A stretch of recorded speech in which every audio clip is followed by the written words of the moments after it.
D'une nouvelle console qui va arriver sur le marché, européen, hein, parce qu'on va dire que ça a été dévoilé il y a longtemps. Je pense que c'est peut-être sorti dans certains, dans d'autres pays tels que le Japon ou dans d'autres endroits comme ça. À mon avis, voilà, il y a déjà eu des PS Vita de ce style-là qui ont été vendus. Donc en gros, qu'est-ce que je vais vous parler? Comme indique le titre, c'est une nouvelle PS Vita, soit la PS Vita 2000. Ils ont rajouté 2000. En gros, je vais vous donner les caractéristiques, c'est-à-dire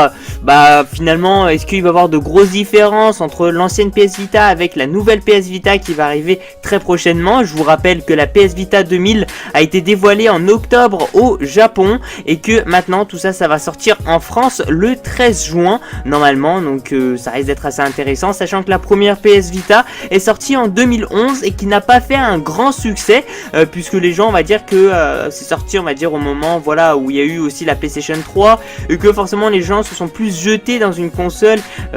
qui était à l'époque une next-gen, une console finalement à l'époque super puissante, la PlayStation 3, et qui, voilà, les gens ils ont pas été super bien intéressés. C'est vrai que la console portable a été un peu délaissée, en tout cas de chez Sony, parce qu'ils ont fait 8 millions d'exemplaires vendus, c'est-à-dire 8 millions de PS Vita ont été vendus, alors que par exemple si on peut prendre un de ces grands concurrents mais qui sont vraiment spécialisés aussi dans les consoles portables, Nintendo avec la 3DS, qui sont à 40 millions